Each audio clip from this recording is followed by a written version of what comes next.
Cowboy Nation? We're back at it with another episode. I told you guys days would be just like this. Days would be just like this. Huh? And a lot of people don't understand the narrative that's being pushed out, disseminated, and spread it. But I come here to tell you guys, you listening in to Law Nations with this report. Let's go. Really appreciate you for jumping in. Shout out to you, Chuck. One of the first people up in here. That let me know you part of the notification squad. Squad up, yo. Come on. They say ain't no party like a cowboy party, but it is what it is, right? Every year they say this. The unnecessary drama for your mama. Shout out to you, Choctaw, Montana, 808. We got the Aborigines in the house, baby. I'm Aboriginal, Law Nation. Shout out to you, Aaron Lewis. Let's go. Come on.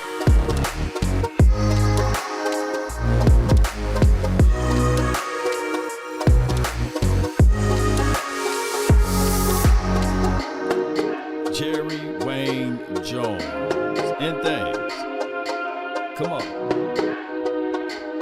Appreciate everybody for jumping in. Like I said, the name is Law Nation. Without hesitations nor deviations to the matter, be sure to slap that like button and join the notification squad. Swat this thing all the way up, baby.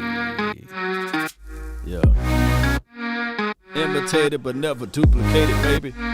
Listening to the original sauce, the flavor, the fire, the flamethrower, the soul snatcher. Let's go. Hey ho. What's up, everybody? Really appreciate you for jumping in. Mama said there will be days like this, and we see it right now, happening right in front of us. Cowboys, look, I want y'all to just pay close attention to everything that's going on. They build the Cowboys up all offseason to let us down. The media, that's what they do. They will build it up. Cowboys are favored to win the Super Bowl once again. Cowboys got all of these guys. I've seen a report. Shout out to one of the people that made the donation, Spock. He sent me the information from PFF. The Cowboys got the best offensive line in the National Football League.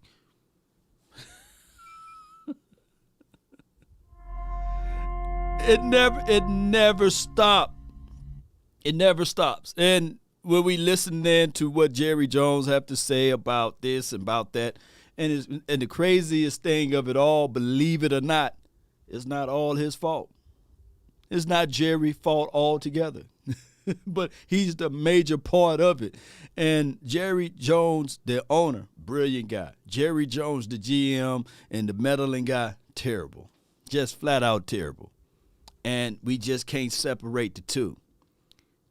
One body, but multiple hosts inside the body, multiple spirits inside the body, controlling everything. And Mike McCarthy, he just want to coach. His battle cry, he just want to win. He just want to win. And this is the problem that we see time in and time again with the Dallas Cowboys, unfortunately. Now, of course, we can look into all of the news that's been created about and around this topic line right here. And shout out to those who watch my morning video about most of this. And, of course, Undisputed Cowboys, they had multiple topics today. I believe 4 topics today talking about the Cowboys. You would think that they would have multiple topics talking about L.A. Rams, right? They the ones that won the Super Bowl. They the ones that got to figure out still who they going to re-sign, re-up, and things like that. But no, that news don't sell nothing. And I'm going to tell you guys, for real, Cowboy Nation, Jerry Jones, when you only look at the football side of it with Jerry Jones, you're missing the whole scoop of ice cream. You know, you're missing the bucket. That's just a slither of the ice cream, the nutrients and all of the good flavor stuff that he makes. His real estate company is making hands over fists. Hands over fists. You know, just making money, just pouring in. Don't you guys know that man raked in so much money for the Super Bowl? Because who owns the property around the stadium in SoFi? Oh, my goodness, man. You missed the meat, worried about the potatoes. You know? Oh, it's crazy. It sounds like to me that Jerry Jones made a promise that if Mike McCarthy don't get the job done next year, you're going to be the head coach. That's what it sounds like to me, like he's the coach in waiting. All right. And he ain't got to wait long. The problem with coach in waiting is you can't get it in writing. No. And it's hard to trust what that owner might tell you. Yes. Right? Yes. Because things are going to change. Right. Right? Yes. He'll say, you have my word on it. And Jerry is an honest guy. He's not duplicitous like that. But circumstances can change wildly. Right. To where Sean Payton's available, Dan Quinn's available. Dan Quinn not getting that job. No. And I still don't understand what Sean Payton's doing, but we'll find out. Right. Sooner or later, I don't know. But the point is, there was all this narrative, speaking of narratives, around Dan Quinn that Jerry was trying to sell it that, well, I couldn't bless Mike McCarthy because I wanted everybody to think that Dan Quinn was going to get our job here. No doubt. So that would take him out of the running for other jobs. Well, how should Dan Quinn feel about that? Like, you sabotaged me. You duped me. Yes. Right? Yes. You misled me and everybody else into thinking that I had a chance to get the job this year. Yes, correct. Like right here, right now. Right, no. right. Well, it's just too much weirdness, and I still don't know how Dan Quinn is going to feel about this if, in fact, he turned down a head coaching job. Let's say it's just Chicago. Right. Is it a great job? It's they got a nice defense, Skip. Robert Quinn and I think they have a nice young quarterback. Yes, I know he's young, but he's got ability. But you got to develop him. Yes, you do. But it's not the worst job. It's not getting a Matt Ryan, at an MVP level, which helped him get to a Super Bowl. Correct. But and Julio. Yeah, that is true. But in the end, I'm not sure he did himself that much good with Jerry with this interview. No. Which I love because he created in me a little bit of credibility that he had the guts to stand up and say, this is just strange what's going on in Dallas. And he also said this. All right, so I wanted to stop it right there. He said that this is strange what's going on in Dallas. And this is, of course, Skip Bayless and of course, Shay Sharp's going over this discussion, what happened on Rich Eisen show with Mike McCarthy. The thing is, what's going to happen next is this right here. You will see the pressure being poured upon the Dallas Cowboys even more because now Mike McCarthy got his back against the wall, which in certain keys, in certain situations, you would say, hey, yeah, I love that because now we know for sure we would know who you really are. You know, what's inside of you need to be poured upon those players. All of the lip services that you said that you like to do or would do. If you know you're on your way out, now you should coach the way you should coach. You should coach the way you should coach. And on top of that, this is the reality of it, Cowboy Nation. When we talk about football in general, there are people that's involved way above our thoughts of the game. DJ Williams says he been against the wall law. Well, I disagree.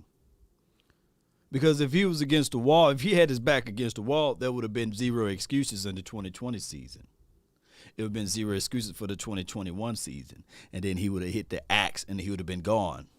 But now it's truly against the wall.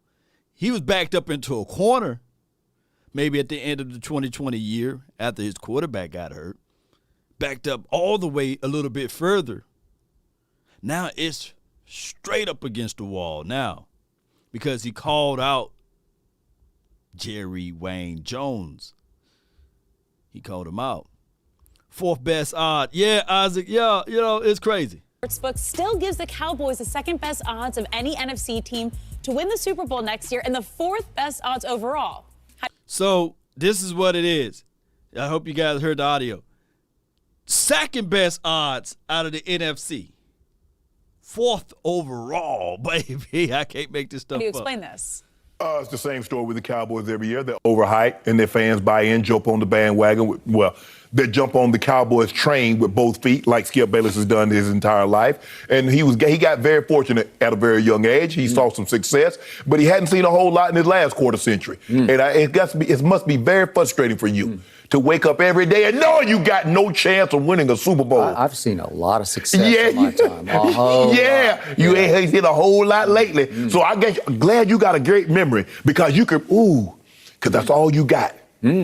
No hopes, no aspirations, just memories. That's what you got. So I'm not surprised. Okay, fine. But you and I both know your quarterback. Now, I'm tired of people saying Dak's a young quarterback. Dak's not young. I give you that. He's correct. Correct. He's heading into year 7. He is. Joe Burrow is young. I agree. Justin Herbert is young. Yep. Dak Prescott is not young. Yep. He's young as far as age. He was 28. But in far as quarterbacking, he's not young anymore. Now, yeah, he beat up on Dak, little great bad team division. Did you know in 6 games against his division, he threw 17 touchdowns with 3 picks? In 10 games outside, he was 20-7. Now, when you play a bad team, you put up 99 QBR against Philly backups, a 93 against Atlanta, 86 against Carolina. Oh, Dak, MVP. Every year we go through this every year. The odds makers for the sport leagues, they pretty much go through the year saying that the Cowboys are trash or what have you. And then during the off season, they pump up, they hype up people, the casual fans that most people are. They would read the information and they would sit there and say, So you mean to tell me that, yes, the Dallas Cowboys do have a chance. Every year we get fed the same information. And granted, overall, collectively speaking, it's good to be optimism. Good to have optimism. It's good to have high hopes or what have you. But when you don't have all of the resources put together the way it's supposed to go, as it relates to, okay, there's a certain strategy. Do you build this team only on the strengths of the backs of the free agents or the draft? Or do you build this team through free agency? There's no straight way to build a team. Case in point, this is the reality. You got to use mixtures of both. You got to use a little free agency and you got to use a little draft situation. But you can't sit there and say, yeah, we only build it through draft because we don't have the resources to do such. When you build a young team only through the draft, you got to have a strong coaching philosophy intact. You got to have everybody believing in a certain way that you're going to operate your said system. But by the Cowboys don't have those type of resources already in place, we are always wandering around in the desert. On certain points of this particular situation, we can go back and forth and pull up the data from last year, the year before that, the year before that, the year before that. And it becomes now such a narrowed down conversational piece that now a third of the fan base is only looking at one side of the problem, right?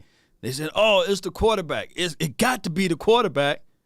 But before the quarterback, who was the problem then? Before the quarterback came here? Oh, it was the quarterback then. It was Tony Romo. It was Tony Romo. Before Tony Romo, it was the player personnel. It was this, it was that. Everything becomes a problem. But there's been one situation that's been the same for the last 25 plus years. I'm going to just say 25 plus years instead of 27.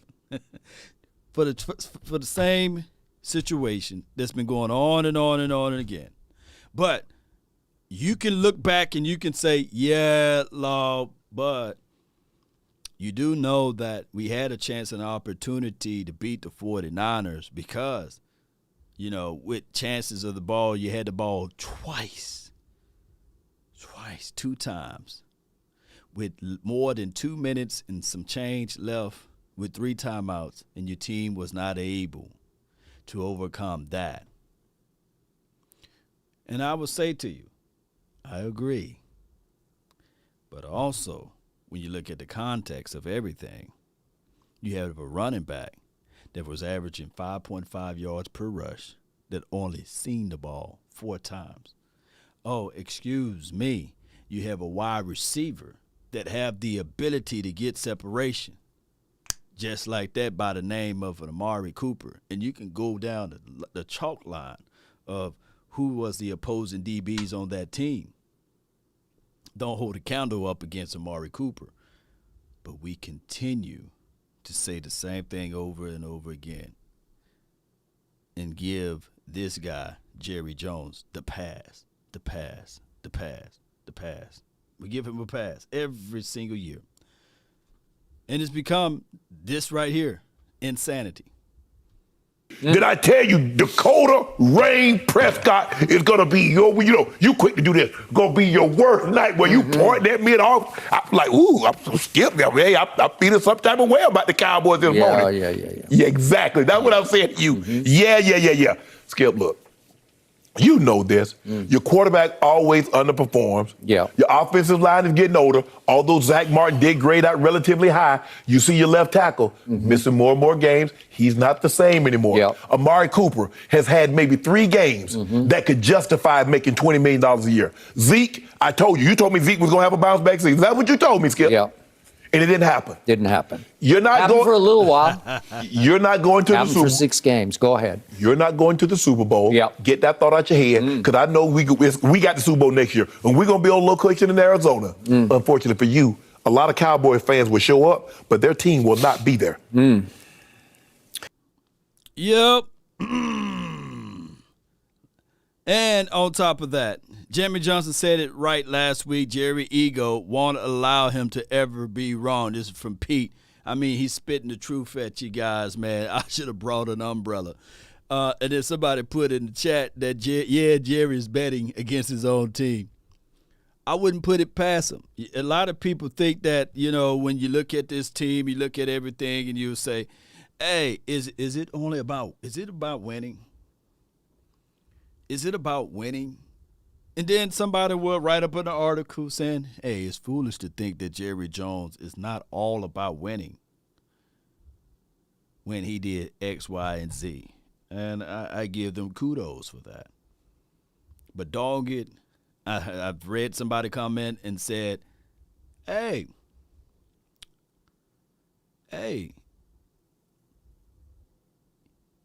with all of this talent, the Cowboys should be in the Super Bowl every year. Yeah, that's cool. But let's use this analogy again. I got a 5-year-old daughter. If I go buy her a Ferrari or Aston Martin, whatever it may be, and I give her the keys and say, hey, drive it, you think that she's going to drive that automobile to its optimum performance? Or you should say, well, it's a Ferrari, Law. She should be able to win the race anyway. Bull sugar. That is equivalent to what this organization been doing for multiple years, buying the shiny car and putting less experienced person to drive it behind the wheel, or putting the operations behind somebody who's handicapped that can't do and can't perform to said degree. And if you think that this Jerry Jones guy is purely only thinking about football and the football operations, I got land on the moon for sale. Well, Law, do you have anything on that? Well, let's listen into this audio right here whenever it pops up, because people fail to realize that this is bigger than what you think. It's bigger. Look, there's people right now that had to move because the stadium was there. There's people that was forced to move because of the stadium was there. There's people now that's paying more and more mortgage because of said situation, but not just in Arlington. Not just in Frisco. all of those places are nice, believe it or not. But he done also put the blueprint out there for those that's in L.A. and Inglewood is all good, baby. Used to be. But now you got people sleeping on the streets because they can no longer afford to stay in that region because could give a damn about anyone but his pockets, saw the Rams' value rise from $1.45 billion in 2015 to $4.8 billion in 2021, all due to the brand new SoFi Stadium. Although they needed the voters' approval, the 5-person city council, led by Butts, voted unanimously to approve the initiative by passing a public vote. Here's the thing, though. It's not just Stan Kroenke and the LA Rams. The NBA's Los Angeles Clippers broke ground in Inglewood in September of 2021. It will be ready in 2024. Inglewood tenants protested, fearing displacement with a brand new $1.8 billion arena being constructed, knowing the ramifications of these decisions. When an activist disapproved of what the Clippers were doing in her town, Butts was caught on a hot mic saying this. Thank you, everybody, and with that, we're adjourned.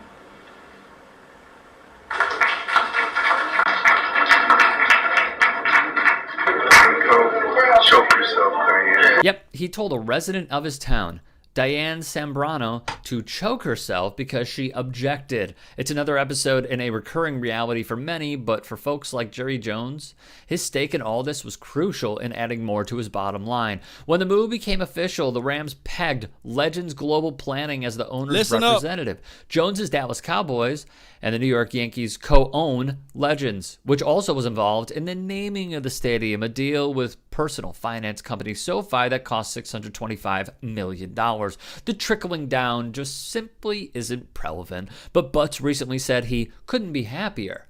To underline that point, the city paid for a promotion in the LA Times ahead of the Super Bowl, hyping Inglewood's renaissance. Inglewood is one of eight. All right, so when we talk about these type of things, I don't even have to go a little bit deeper. You guys can do your own research or what have you and be independent and go out there to Inglewood where it's all good and ask those people, hey, man, how life is treating you since that stadium been built? And you think that the Super Bowl had two options, whether it be in Dallas if the mayor and the city council was saying that, hey, it's a state of emergency due to C-19 and we can't have these amount of people coming into this particular city thinking that they can walk around without masks and things like that because of the political science of everything. I got to land on the moon for sale.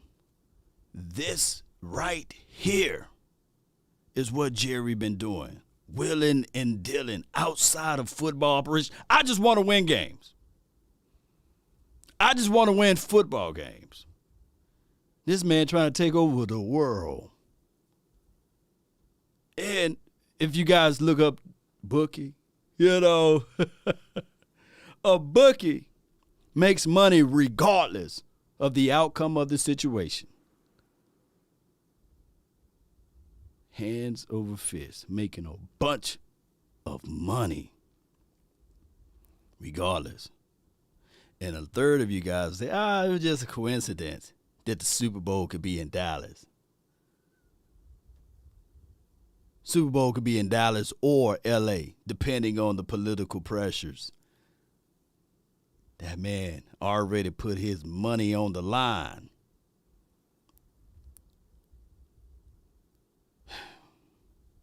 Y'all let me know who. Some of y'all been fans of Cowboys long before Jerry bought this team. Remember, he bought the team in 89. Look, I would love to know who he was a fan of in 87, 86, 85, 84. Just a quick aside before I have to wallow in my depression over here over everything you just said, none of which I can disagree with. Just a quick aside. I just heard our man Chris Broussard talk about the great Eddie Robinson, and I just have to say, because it gave me goosebumps. I got to spend a week with Coach Rob once upon a time back in the 70s when I worked for the LA Times here right out of college. And I got to tell you, he personified greatness to me. And I wish that our younger viewers could understand what he did for so many young black players. It became a pipeline to the National Football League. And Doug Williams was there. He became the first black quarterback, obviously, to break through and win a Super Bowl for the Washington, and you know what they were. But the point is, I just wish he could have coached in the National Football League, because he would have coached at the highest level, because he was as gifted as any coach I was ever around. I just had to get that out of my heart. Now, unfortunately, back to our regularly scheduled program. When I heard this past Monday that my Dallas Cowboys were the second favorite in the NFC to get to next year's Super Bowl, behind the Rams, and it's close. The Rams are 11-1, and Dallas is 13-1. When I heard that, it sickened me, it saddened me, because once again, I'm being teased into oblivion. Yes, you are. Because I'm trapped. I'm a prisoner of not just a moment. I'm a prisoner of another season in which. Are we going to win the NFC East? I'm pretty sure we are. Maybe you. All right, so this is the thought track of everything. Appreciate everybody for jumping in. I really do appreciate you for watching, and thank those who are on the Facebook. I really appreciate you, Terrence Shorts, Jonah Hill, as well as Toby. Thank you for jumping in. Be sure to hit that shared icon. And on top of that, Spock, appreciate you, man. Thank you for the donation there. Jerry was trying to buy the San Diego Chargers before the Cowboys. He was born in the L.A. area, so that team was his first dream. Oh, yeah. Look.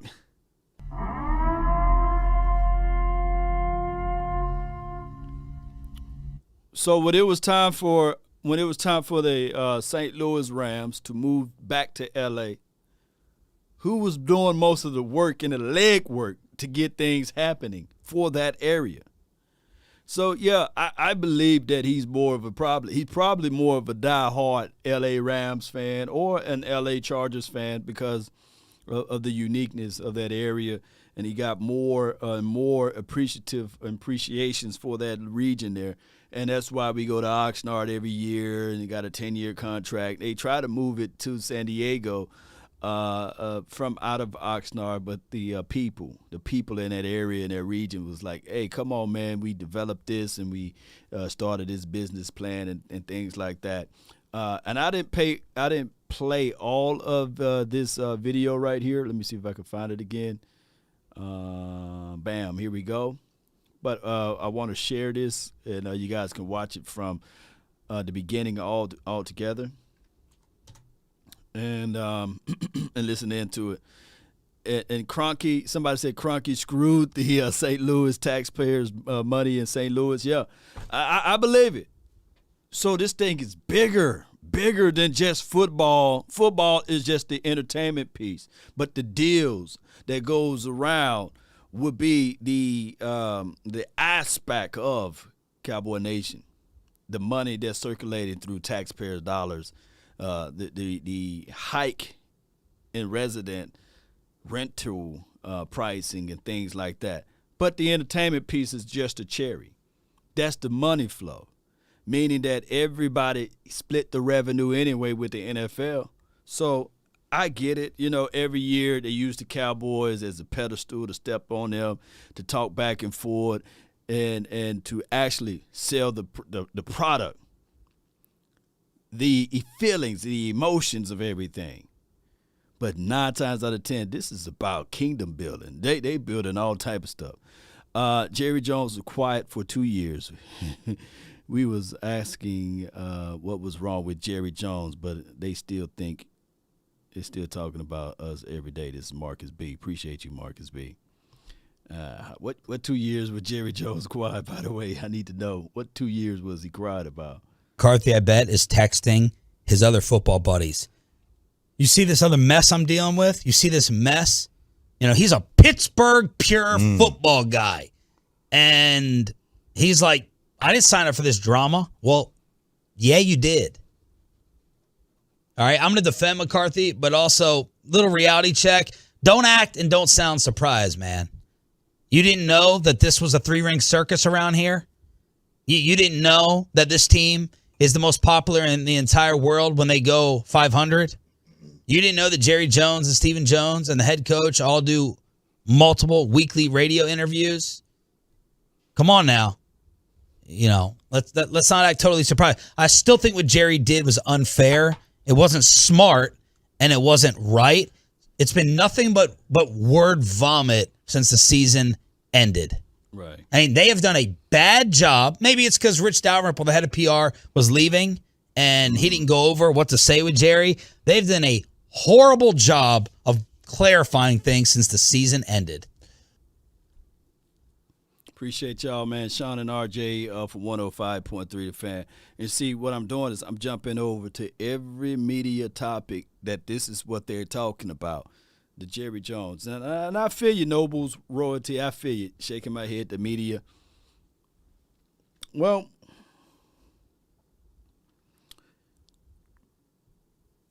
here's the thing with the media. Too much information can get you to go insane, and too less of information, you'll be uninformed. So we're going to have to face this regardless. And when one person can find out that negative media can sell just as much as positive media, and negative stuff tend to travel around the world faster than the truth, people got bills to pay. People got things that they want to achieve. So they're going to push out the narrative regardless. And I wish I can change it. I wish I can come out here every single year and tell y'all beautiful people that the Cowboys going undefeated, that the Cowboys will win the Super Bowl every year. I wish I can tell you guys that. But me, Law Nation, I don't have any control of the outcome. And it appears that even the players don't have control of the outcome of the game. You can pretty much call holding on every play. And they allow, when it's been tarnished and tainted the way it is, they allow the media to shift the narrative, to make things as if it's easy to be done. Think about this. Pro Football Focus just announced that the Cowboys got the best offensive line in the National Football League, right? Pro Football Focus all year talked ill of Trayvon Diggs, to the point that now they're trolling Trayvon Diggs. All you have to do is just go to Pro Football Focus right now and stroll down and look at their feed on Twitter. They talking Donkey Kong size negativity about our guy Trayvon Diggs.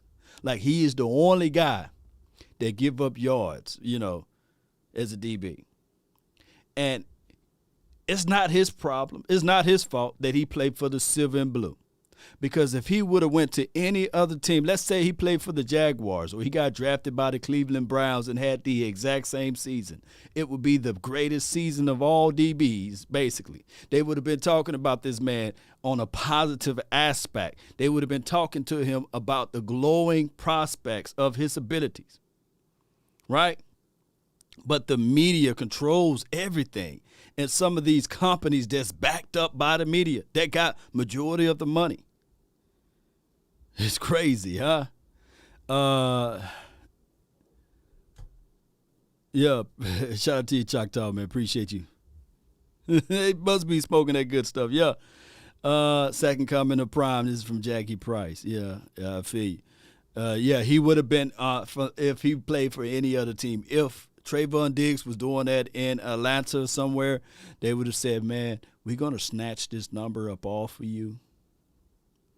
And we're going to put 21 up on you, right? Because you play just like him, baby.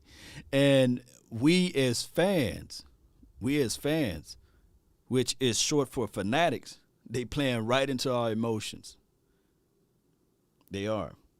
And unfortunately, we have no control of that as well. Because we, rightfully so, supposed to root for this team. Yeah. Now, look, to Mike's credit, he seems very secure in all this.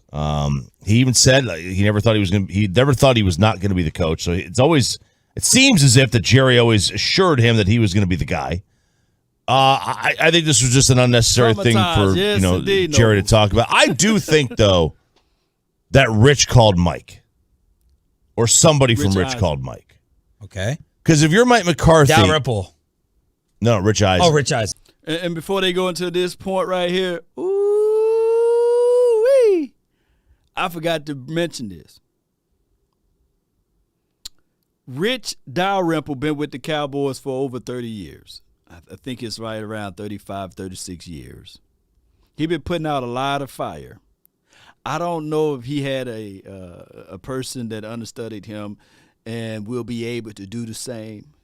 But, baby, we can only hope that the next person that's going to be over public relations for the Dallas Cowboys have the same strong hand of influences of saying, okay, let me put this water out before this fire spreads. Because I believe that this right now, what we're seeing that's being leaked out and uncoached of Coach Mike McCarthy, is because Rich Dalrymple is no longer here.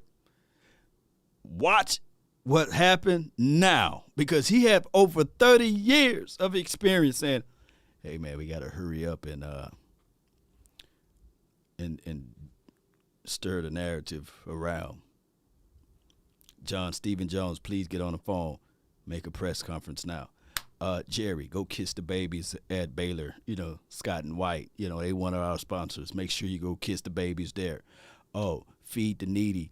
Let's pick some of our key important players. Dak Prescott, Ezekiel Elliott. Let's go ahead and pull Michael Parsons. Let's send him over here to this college university to do a public speaking engagement. Hey, we got to put this fire. We got to make sure that we change the narrative about this. Oh, Amari Cooper, we need you to go on First Take to set, and these are the list of questions that I want you got, or list of answers that I want you to say. All of those things, all of those things is necessary. Oh my goodness, Greg Berry said, nah, Rich was holding us back. Yeah. But that's the reality. That PR firm, whoever pick up that new invoice, they're going to be happy because they're going to put out a lot of fire. Y'all know how this thing goes, especially the political football part of it. Ooh. But I think that, Jerry Jones and his billions and billions of dollars, they already got a PR firm that's really willing to work and roll those sleeves up. But before I flip it over to the next topic, that's why the Cowboys reportedly, none of this stuff would have leaked out if Rich Dalrymple was here. Cowboys reportedly, let me put this in the chat. Let me put this in the chat, and we'll play this audio next. Read that right quick. Put that in your Googles and pull up that report. See, everything is tied in. The Cowboys reportedly paid $2.4 million to the cheerleaders who accused former executive of voyeurism. I mean, somebody was looking, right? Oh, my goodness, somebody was looking. See, Rich Dalrymple would have said, okay, we'll make it $4 million, and we would not let this stuff get out. We won't allow this stuff to get out. We'll pay you extra. We'll pay off everybody $4 million. Oh, my goodness, man. Oh, my goodness. It's just leaking out everywhere. Look, it's a lot of stuff that's finna leak out, baby. Oh, my goodness. You guys just be aware of that, And shout out to, somebody said Mike Fisher already. Saw Mike Fisher. Shout out to you, Stephen White. Shout out to my guy, Mike Fisher. Yeah. Oh, Mike Fisher. If you think Mike Fisher was this exclusive, he finna be triple exclusive. Tell Mike Fisher to put an extra exclusive on the exclusive T-shirt and merch. It's gonna be exclusive, extra exclusive, triple exclusive fish. That's what we're gonna call them. Triple exclusive fish, because there's no more Rich that can fix this stuff, Rich. 2015, per the story, the Dallas Cowboys paid a confidential settlement of $2.4 million after 4 members of their cheerleading squad accused a senior team executive of voyeurism in their locker room. Ooh, I clicked the wrong audio. I was supposed to click that one next, but because somebody, this story was dead. It hadn't been mentioned in over a week. No doubt. Is that dead around here? I mean, in the construct of a news cycle, Yeah. I mean, over 10 days is pretty much forgotten about. I had already forgotten about it. Oh man, that's right. Jerry did talk about that. Oh yeah, there is that little thing. I think this was,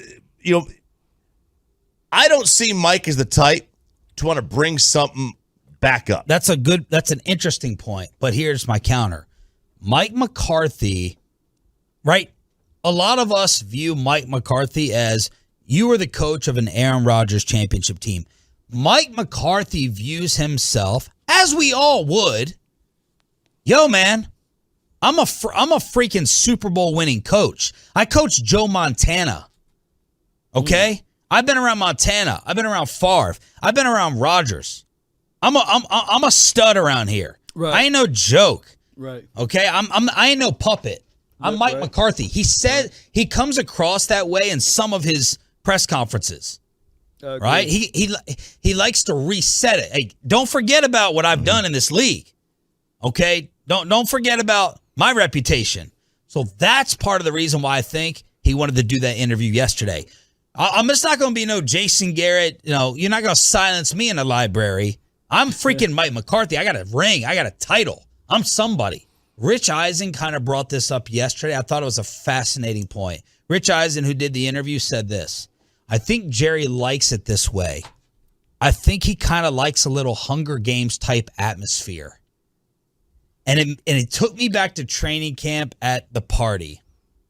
And I'm not going to get into specific names. Don't name drop. That Jerry was talking to us about. But we were talking to him about being on Hard Knocks.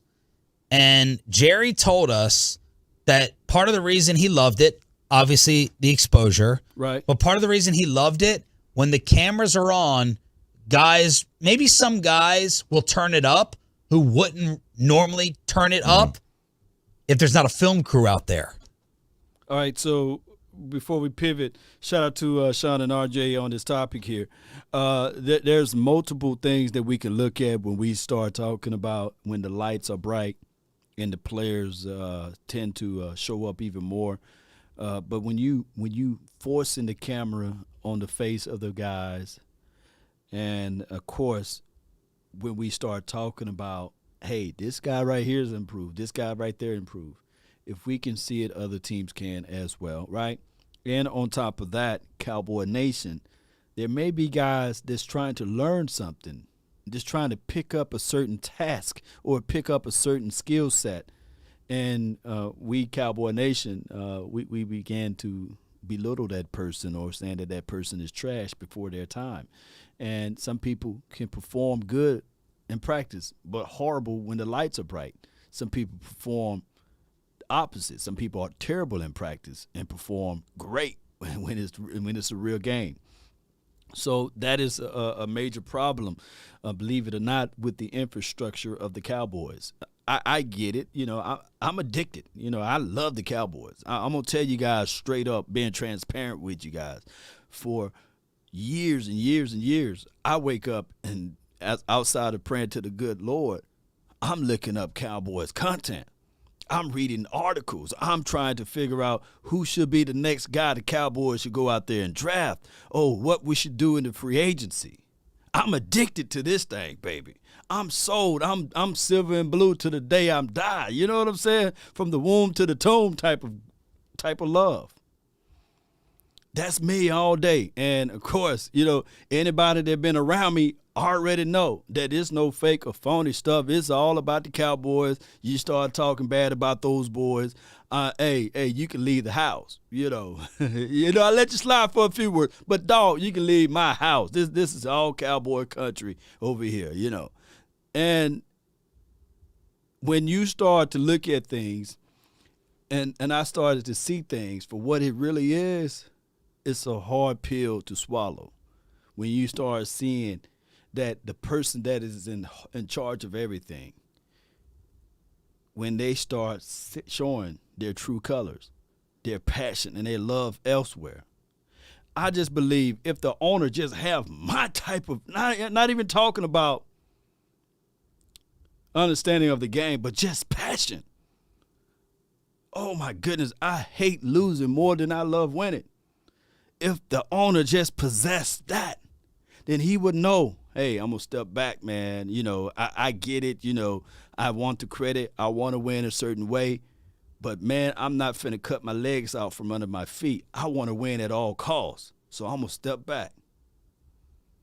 But when you have a big ego, baby, and when you think that you're doing everything right, and even when people telling you, hey, don't you think it would be wise if you wait a little bit and do a full interview with multiple coaches instead of jumping in the bed straight in with Mike McCarthy? Don't you think that this team will be a little bit better? Don't you think that, what Bill Parcells said? Hey, you would think that the person that's cooking the groceries will at least have a choice or a chance to purchase some, right? I'm paraphrasing. Don't you think that you would give the power to the person that getting it out of the mud? I get it, right? You risk it all to purchase this team. Your daddy and your own hard-earned money and everybody else's money that you went and borrowed money from. And you spent 5 years trying to recoup some of that money back. And then when you lifted your head, everybody's giving presents, shower, and honor to Jimmy Johnson.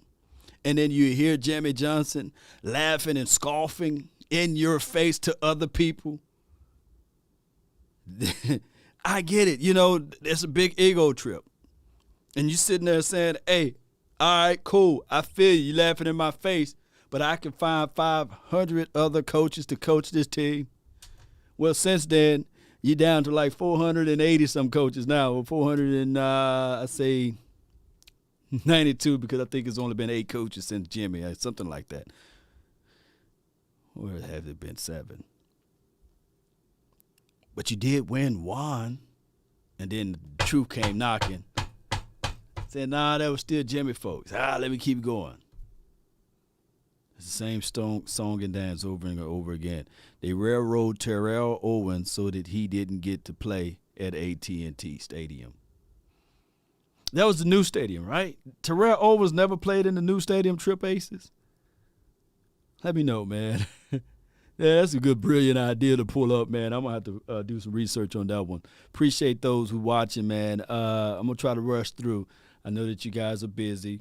I know that you guys on your lunch break, so I'm just going to try to rush this through. That's a little Hunger Gamesy.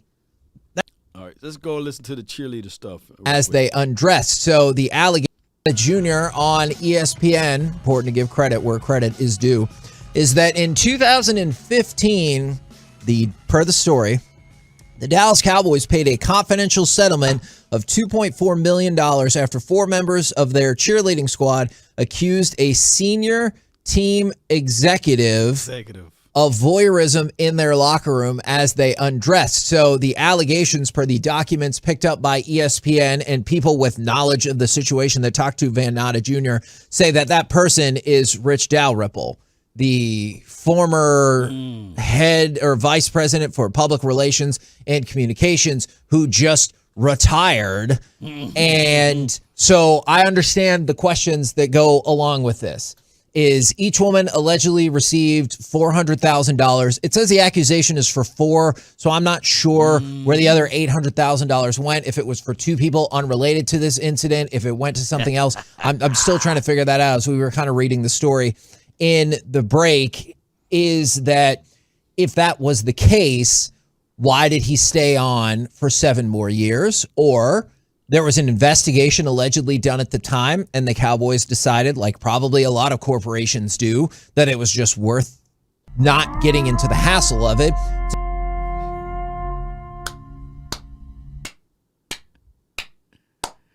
Ooh, when the rooster come home to roost. Look, I could tell you what was going on. The shakedown. I can tell you guys what's going on, baby. You think that the public relations guy had relations with the Peeping Tom situation. Oh, really? And you allowed this guy to retire?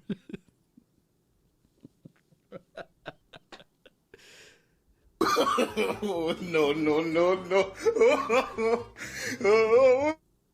You relied. You really think that this is the truth and this is the story that you guys believe, right? Shakedown 99, Gina, appreciate you. If y'all really believe that, then of course the rental property in Inglewood never increased, right? That was just only imagination. They said that the Inglewood renters property went from $1,000 a month to $2,300 a month. This renting property in Inglewood, all good, baby. That's just a figment of their imagination. Although they had a 3% cap on their renters increasement because of the gentrification. Okay, I get it, right? You know, those people just lying. They just getting kicked and forced out of their property because of the matter of circumstances, right? You know, look, let's just keep it real. Is blood thicker than water? Just let me know if blood thicker than water. To pay it off. And Dalrymple, for the record, put out a statement that reads as follows, quote, "People who know me, coworkers, the media, and colleagues know who I am and what I'm about. I understand the very serious nature of these claims and do not take them lightly. The accusations are, however, false. One was accidental and the other simply did not happen. Everything that was alleged was thoroughly investigated years ago, and I cooperated fully." And then a communications consultant for the Cowboys said, quote, this is Jim Wilkinson, "The organization took these allegations extremely seriously and moved immediately to thoroughly investigate the matter. The investigation was handled consistent with the best legal and HR practices, and investigation found no evidence of wrongdoing." All right.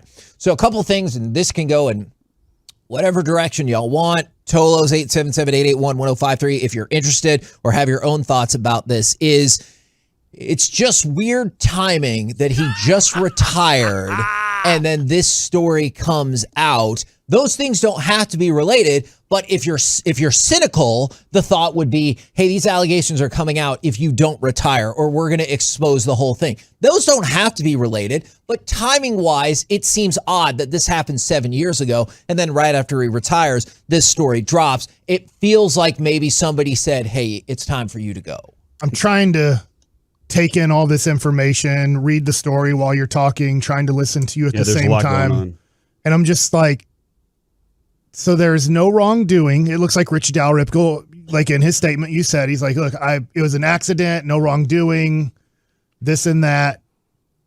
But yet, if it was just that, the Cowboys had to pay $2.4 million for a guy who used his access card to go into the cheerleaders' locker room. So should we lay this out as to what happened so that everybody can kind of evaluate this? Yeah. All right. Yeah, lay it out, man. So incident number one, which is the thing about the cheerleaders. Apparently there was an event the cheerleaders performed, and then there were 4 cheerleaders in the locker room getting undressed, dressed, all of that. In their own locker room. Yes. The cheerleading locker room. Thank you.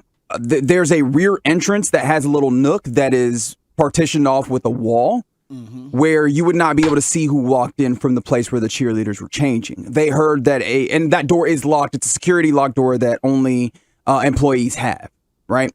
They heard the door open. They said, we're in here. And then they heard it close, assuming that whoever had come in was maybe like a security guard and then just left.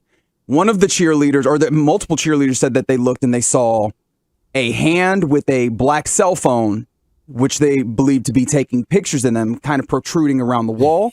One of the cheerleaders went to kind of address it. And she said, as a veteran of the cheer squad, recognized Rich Dalrymple. She was the only one who is claiming to have seen Rich. The other. All right. Who been to the Star in Frisco? The show of hands, who been down there in the Star of Frisco? And who works for any government agency, high security agency, public trust agency? Show of hands. And if you have a badge, a gate key access badge, it not only will let you know the time you access said gate, but it also will let you know the time that you left said room, because you got to swipe to get in, and sometimes you got to swipe to get out. So somebody said freaking rich. And on top of that, caught in 4K, Eric Mack, all they have to do is request for video surveillance, because if you've been to the Star in Frisco, like Il Machine been, they got a camera in every single room when you're walking. You can't even, you can't scratch your butt without it being on camera. Or, you got a little man in your nose, you can't even do like this because they can catch you. And everything can zoom all the way in. Want to know how I know? Because if you ever try to do the tour and you try to get that cell phone out and do this number, you're going to have a person to tap you on the shoulder and say, hey, man, we see you recording. Can you take that down? We're requesting you to remove that camera. That's in every room. So there's no way possible that you can say maybe that's Rich or maybe that's not. Maybe that's one of the other key staff members is on this. Now, these are only the executives that we see. Stephen Jones, Charlotte Jones, and Jerry Jones Jr. These are the only executives that we see that's listed on the Cowboys website. And then when we look at the coaching staff, we go over here, we go down. Of course, this is not 2015. They got the strength and conditioning coaches there. They got everybody listed by their name and title, right? But whenever you scan a badge, a key card, or anything, that photo, that same photo, if they're using the system that we use on our property, your badge and your ID and your timestamp shows up like, yeah, you checked in, bro. Your key card granted you access to this room. And you was in this room for so many times. And you left this room at this amount of time. Cut and dry. If he was caught red-handed, your PR guy, why not fire him in 2015? Why are you holding on to him that long? Because there should be no outside of accidental, I walked into that room, when they can clearly see you on all of those cameras. And I'm not saying that there should be cameras in the dressing room as the lady taking off of their Cowboys cheerleaders gears or what have you. There may not be cameras in there, but dog it, there are a gate access card access that pop up your particular picture before you enter in and out of said room. You can't have a security infrastructure without it. The other four were not in that position. That is the incident there at which she says that Rich then fled after that. That's the incident that is. So when he fled, when he ran, said, rewind the tape. You see the man running. You see him running. Rewind the tape, baby.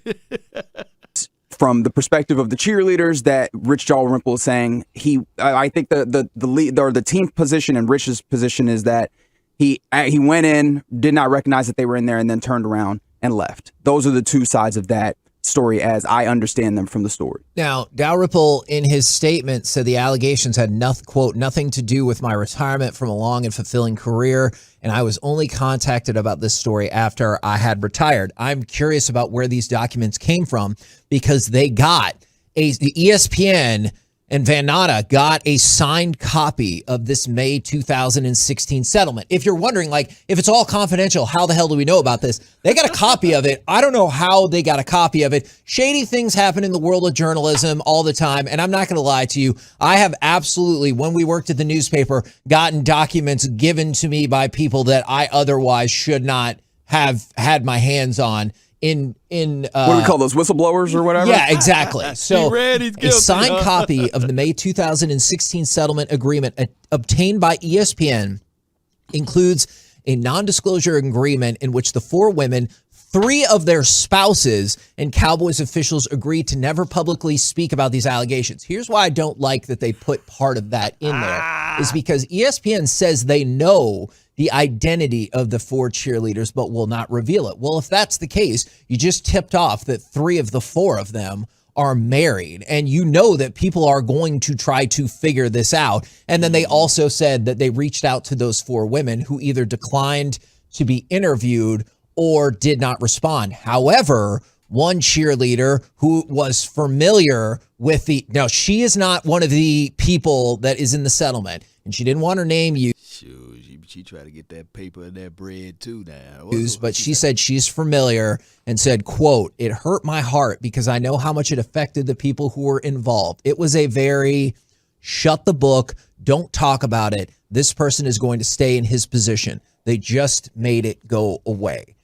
And that is the thing that, for the record, it's not okay. I do not think it's unique to the Cowboys by any stretch of the imagination. We know it's not unique to the Cowboys as we're looking at the Washington Now Commanders organization and all of the multiple incidents that would fall along these lines that they are dealing with. And I do not think it is unique by any means to the world of sports either. Like, I have no doubt that companies, corporations do this kind of thing all the time because they're like, you're going to be quiet and we're going to move on, business as usual. Whether it's because they like this person too much, whether it's because they would rather just pay out the money than deal with the headache, I have no freaking clue. But I bet all of those are possible. All right, let me pull this up right quick. Y'all bear with me. Yep. It's been to go crazy this off season. And this is a good ammunition for all of it. Oh, it's too blurry. You can't see those 2015 cheerleaders right there. Let me see if I can find a clear version of the Dallas Cowboys 2015 cheerleader SWAT. SWAT up, 15. Now, this is the blurriest of the blurriest picture that I can find, but let me see if I can find another one. And he said it was only 4, right? Only 4. That's blurred right there. That's like it shot through a potato, right? That ain't even HD. That's like. All right, bam. All right, so this is a whole lot clearer. Is it these 4 right here? We gonna go line by line, precept upon precept. We gonna find out which one are the 4 cheerleaders. But it is what it is. I believe, in the hearts of hearts, regardless of what happened, $2.4 million. That money probably ran out by now, divided by 4. And they see that Rich Dalrymple is gone now, and leaks are going to happen. If Rich was still in the operations of being the person, the PR guy, to clear up some of this stuff, I guarantee you this story would have never leaked. I guarantee you my bottom dollar that this story would have never leaked. But this is another distraction that all of we going to have to go through year in and year out about the Dallas Cowboys. And if it wasn't for Tex Stram, I think that the NFL wouldn't have cheerleaders anyway, right? I think this was Tex point ability. I'm not going to dox him.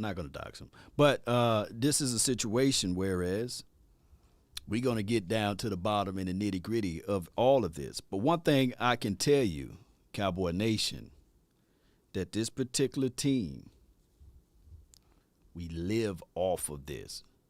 We fester off of this. And I'm quite sure that Jerry Jones don't want this news to be leaked out. Use my face as a bicycle.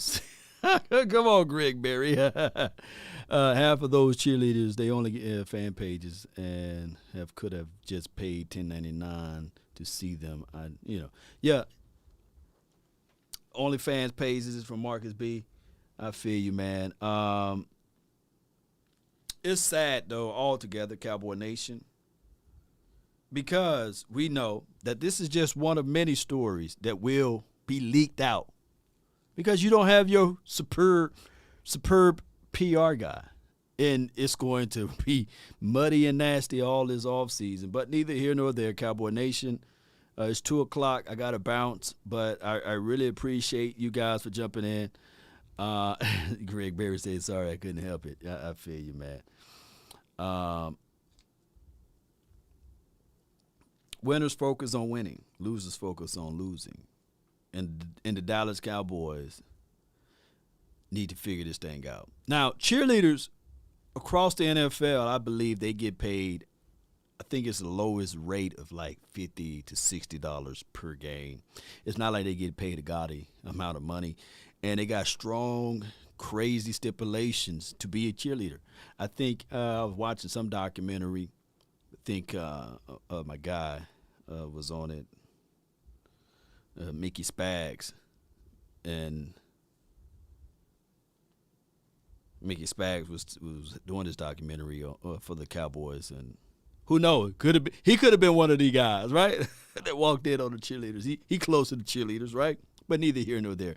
I'm not going to put Mickey in that situation. That's only speculations, right? Only Rich was named in that report.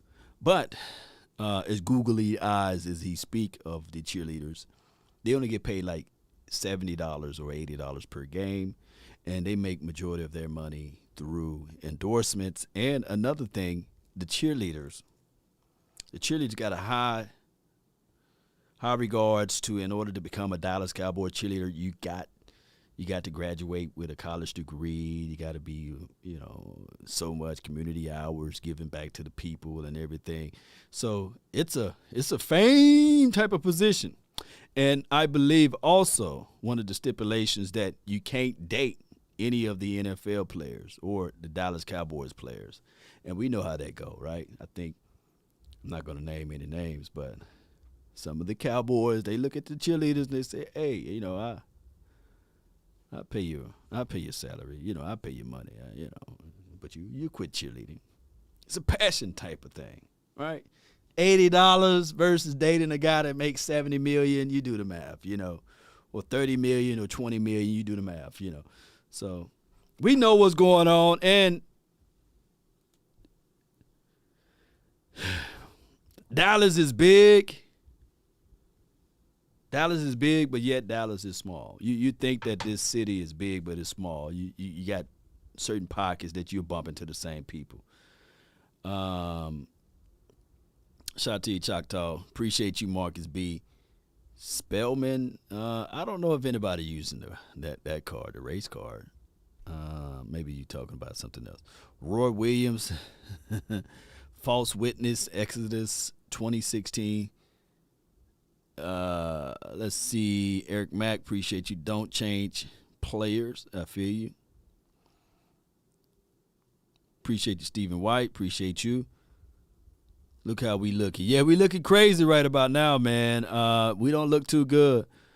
I like tricked into belief and saw the truth and couldn't lie anymore. I appreciate you, Choctaw. Let's see. If they break confidentiality agreement, then it could be financially liable. This happened with politicians all the time. This is from Jackie Price. I agree. You know, there are gag orders out there, right?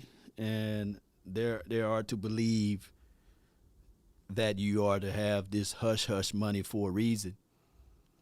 But what trumps gag orders and what trumps the confidentiality agreement are the people. The people. You win the people, you win this little political war, right? And the cheerleader can cry and say, hey, we were changing, and remember in that report, it wasn't just him. And if you took it to the highest courts, they can subpoena phones, they can subpoena records as it relates to timestamps of videos. This day can get muddy, but it's been 7 years, and normally, you know, statute of limitations are right at 7 years. So that's crazy. Yeah, before I go, let's do this, Montez. Yeah, let's do this. I was going to leave, but let me just do this one. I know it's 2 o'clock, but I'm going to let them wait. I got an important meeting that I have to prepare for, but I'll let them wait. let them wait. Let me play some music while I find this clip right quick. Come on. Appreciate those that's just still watching right now, even during this off season. Let's go. Yo, Facebook gang been kicking YouTube, but I appreciate y'all on the Facebook, man. Y'all been holding it down. I said, man, I mentioned rigged NFL. I hope I ain't shadow banned on YouTube. Y'all let me know if y'all still getting the notification. But it is what it is. Appreciate everybody. Let's run this draft up right quick. I'm going to let y'all help me out. We're finna run it. We'll try to do this every... Okay. The Dallas Cowboys with the 24th pick. The best player right now is Devin Lloyd. Or do you go with the quarterback? Oh, no, he's already. No, let me see. Yeah. Or do you go with the quarterback, Sam Howell? Bernard Raymond? Yay, tackle. You need a tackle. And, you know, Desmond Ryder, who is, in my opinion, is a Dak Prescott clone a little bit when you look at his tape. Desmond Ryder, or Ritter, I meant to say. Roger, do you go with defense? I'm going to read your comments, but let me just fix this up so I can see your comments. Y'all bear with me. Uh-oh. I done got rid of you. Hold on. Hold on, Cowboy Nation. Let me see if I can fix this up right quick. Fix this stuff, Law. All right, hold on. Let me fix this up right quick so I can see your comments. I done took away your comments. Give me 1 second. Let me fix this up. Fix this stuff, Law, instead of fix this, Rich. All right, bam. Wasn't nothing to it to do it, so. Who we go with?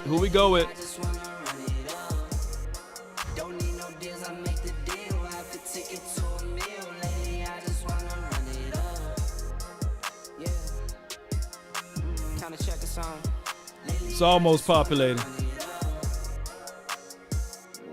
We ain't gonna do no trades now.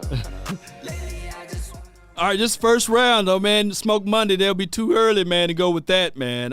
Find a replacement for Connor Williams. All right, I feel you on that. So, all right, so Devin Lloyd is right there. He's the 11th ranked guy right now, according to their stats. All right, so we need an offensive line. We need a defensive line. We need a linebacker. Let me see. Who you guys go with? Y'all said take Lloyd.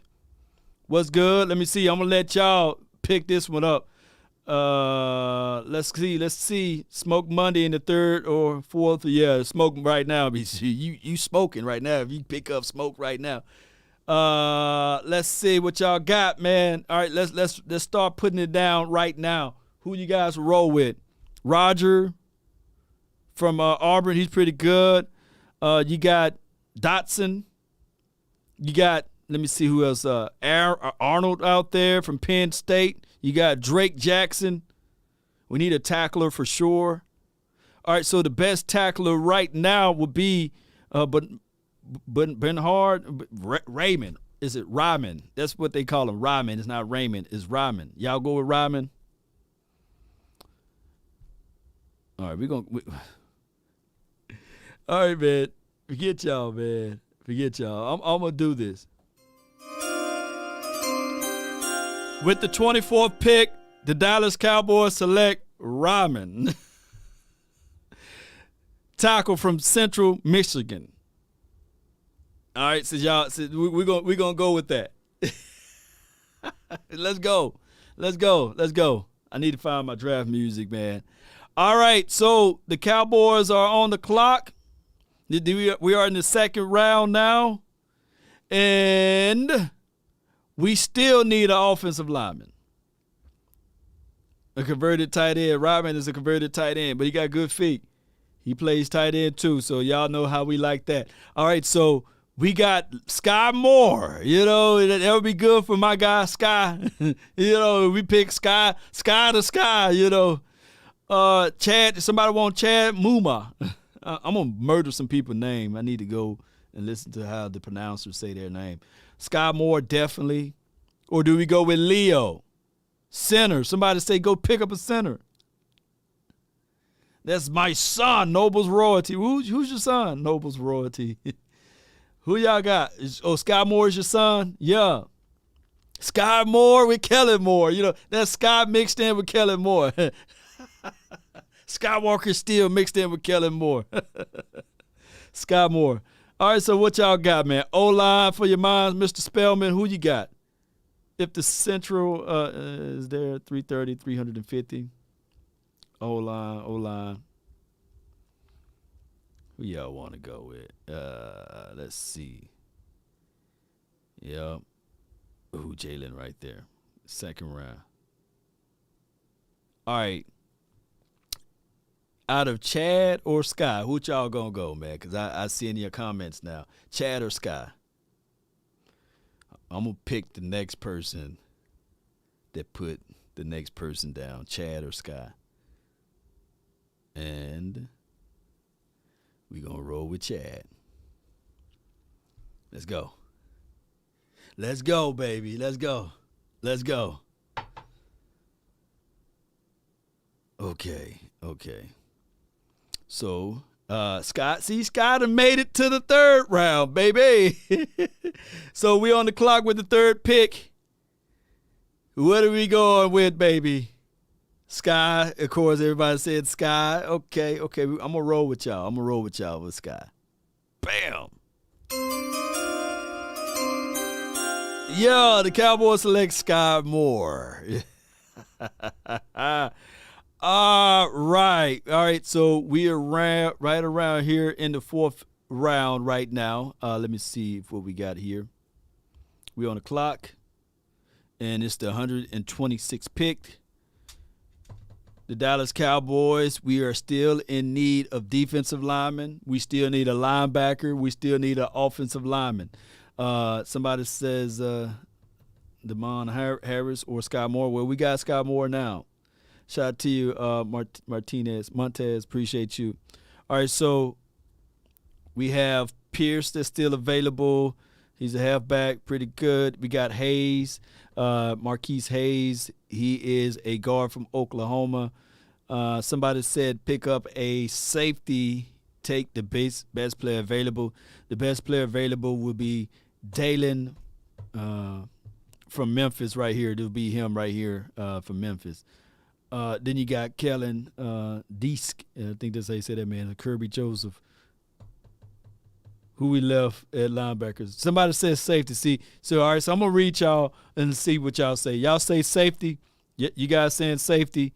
All right, so Kirby is the best safety on the board according to their stat metrics right here. And I need to play around with this one. Let me see if I can go. I can do it this way. Okay, the best safeties out here. The best safeties will be Kirby Joseph, Richardson, Sterling, Nick Cross from Maryland. Nick Cross is pretty bad, boy. That Maryland safety is pretty good. Brad Hawkins and Kendrick Duncan. Pick Kirby then, Law. All right, so Wendell is still, if he's still available. Let me go to my wide receivers right here. Let me see. Nah, he gone, fam. I don't see him up here. He gone, bro. All right, I'm gonna go back to here. Linebackers. It was safeties.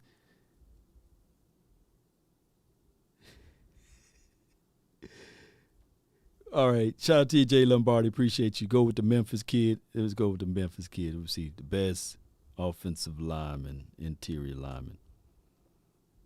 Go with him. Best defensive tackle. Yeah. So who is really this deep right now, all the way into the 4th round of their draft board? Nobody really, right?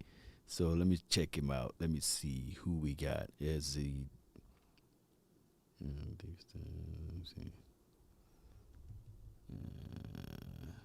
Ridgeway. Yeah, he's pretty good.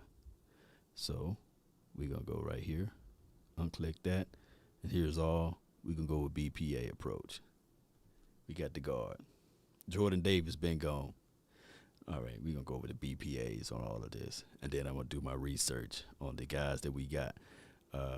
Wright would be a halfback. Who know Richard Wright is the halfback from Arizona. Do y'all know him? Joseph? No. We're just going to draft the guys, the best BPA, the highest points available. Damn, that's another halfback. That would be crazy. 2 halfbacks in a row. I can't do that. I can't live with that. So I'm going to go with this Sterling Weatherford. Now I'm going to go with Derek Dees. Let's go. 6th round. Come on. Jonathan Knight.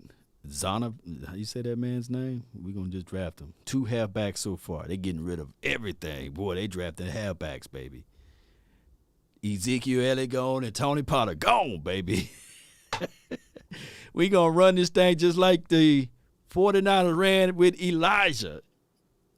Uh-oh, what's going on? The Illuminati done got to this one. Get off. Oh, the Illuminati done got to this thing, baby. I done broke the system, baby. All right, so let's see. Oh, my God. This is killing me, man. What's going on? What is this going on right here? Copy.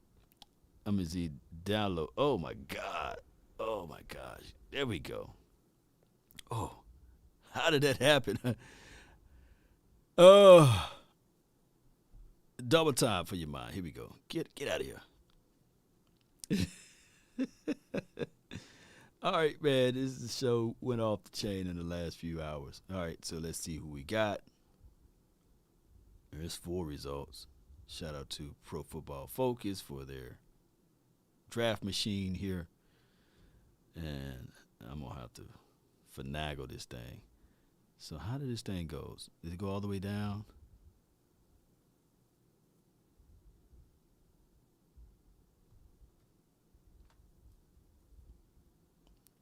Ooh, Jordan Davis went to the Eagles. They only gave me the 1st round.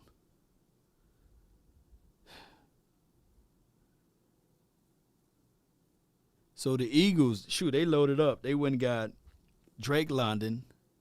Then they fooled around and got Jameson Williams. And then that's back-to-back wide receivers. And then they went and got Jordan Davis. Oh, my gosh. The Eagles going crazy. And let me see. Derek Stingley, he went with the 2nd pick to the Detroit Lions, who they really need. Then Aiden Hutchinson, oh, my God, he went to the Texans. Lovie Smith would love him. Kyle Hamilton, he went to the Jets. That's my dog. Evan Neals, that's my dog. He went to the New York Giants. Oh, my goodness, that's pretty good for them. And that's going to work good in their particular system. And then Akeem, he went to the North Carolina, so that's good for them. The Falcons should have went with offensive lineman, but they went with Garrett Wilson. That's a pretty good pickup for them. Ahmad Gardner went to the Denver Broncos. That's a good situation for them. Charles Cross, Mississippi State, shout out to him. He went to the Jets. Okay. Matt Carroll went to the Washington football team. Well, he go there to die. Let me see who else, some notable guys. Nakobe Dean, he seems so much like a Ravens guy, right? Just going to just blow up and do great things for the Ravens for many years to come. And Tyler Lindenbaum, he went to the Patriots. Such a Patriots things to do, right? Trent McDuffie, of course, he went to the Steelers. That's one of my guys. He's gone. Andrew, of course, Clemson, he went to the Saints. Oh, that's going to be nasty for them. To have Lattimore on one side and then Andrew on the other. Oh my God, that's good for them. Chris from Ohio State went to the LA Chargers, and then I believe Mike Williams, they're gonna let him test the market, so that's good. That's good to pick up Chris. You're gonna have him and Keenan Allen. That's gonna be good for them. Let's see, Kenyon Green. If Kenyon Green was there before Ryman, I think that would be such a blessing for us to get Kenyon Green. Big boy, you have to worry about a lot of things with him. And what I'm seeing here on this first round, a lot of DBs going, So is this a DB heavy draft? Y'all let me know. Or is this like an edge rushers type of draft? Because a lot of people sleeping on George that went from Purdue, that went to the New York Giants. So it's a lot of things, man. I'm only about first round deep in my player evaluations. I like Daxton Hill. He's greedy, and that would work wonders for the Chiefs right there with the 30th. Devin Lloyd, he's good. Oh my God, that's good for the Green Bay. That means they're gonna have to get rid of some of their guys that's there already on the defense if they're going to go with their defensive side. And we'll see how everything works out. And Ritter going to the Lions. Oh, they're not bad at all. Appreciate everybody for tuning in. Hope all is well with you guys. Let's continue to grind and shine. My name is Law Nation. Be sure to hit that like, share this content. And there you go. That's our mock draft for the Dallas Cowboys. Hope all is well.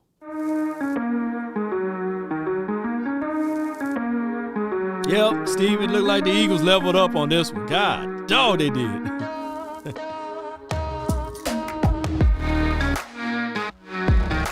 The Alabama Eagles. Roll Tide Eagles, huh? I wouldn't want that for the Eagles, though.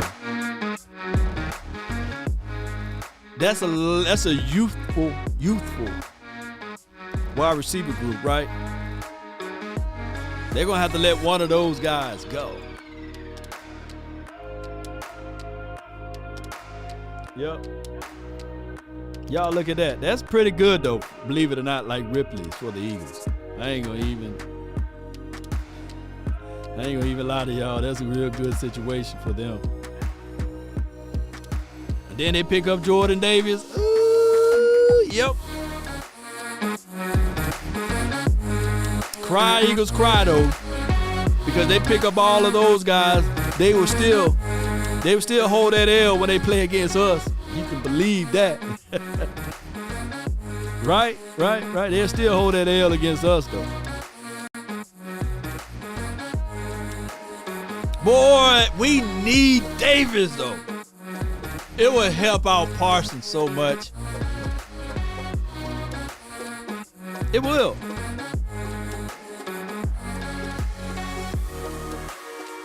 Choctaw said Jameson Williams is decent, but trust me, buddy, not all of that.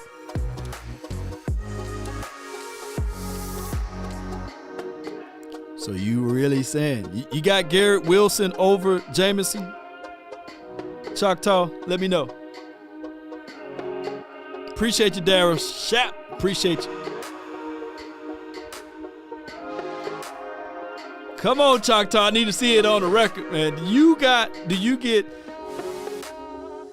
that Garrett Wilson is better than Jameson Williams?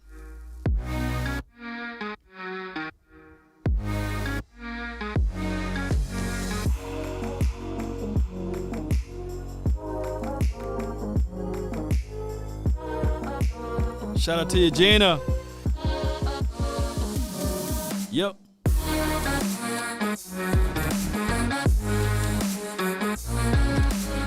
Ah, Choctaw, you said it. Yeah, I love it, baby. My dog Choctaw, man, he on it, man. Yep. Uh-oh. How your head get up there, Rich Eisen? Get out of the way, Rich. How you get up there, Dak? Get out of the way. Oh, cheerleaders, get out of the way. Don't y'all report me now. I'm happily married. Bam. There we go. Hey, ho, let's go. Woo, Choctaw, man. You putting fire out there, man.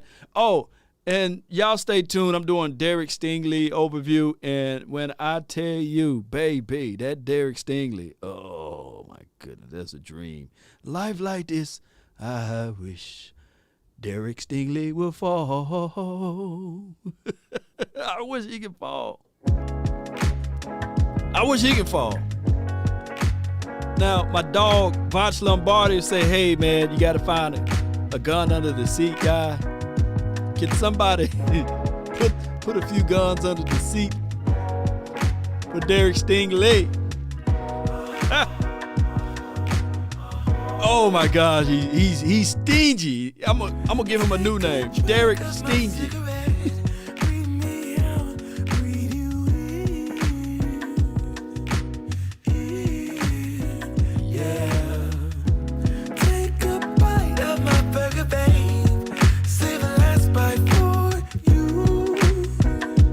Hey, Jay Versick, you said Micah versus Burrows next season.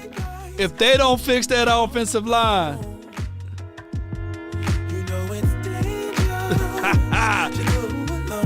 Parson is going to heat up Burrows. I follow.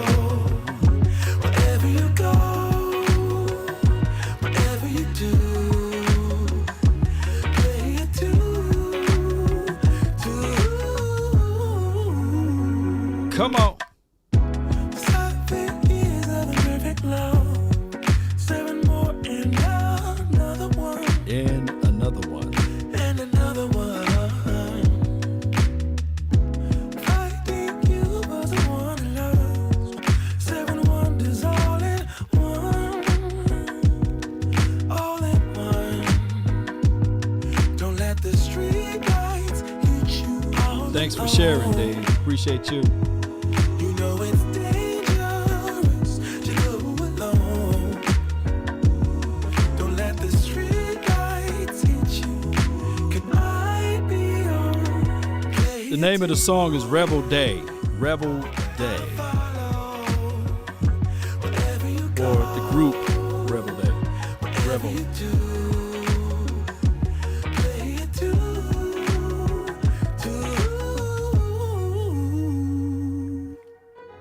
If a paper crane can fly, then forever doesn't feel that far. So far, so far. If a paper crane can fly, then forever doesn't feel that far. So far, so far. If a Shout out to you, Gina. crane can fly, fly on, fly on, fly on, fly on, fly on.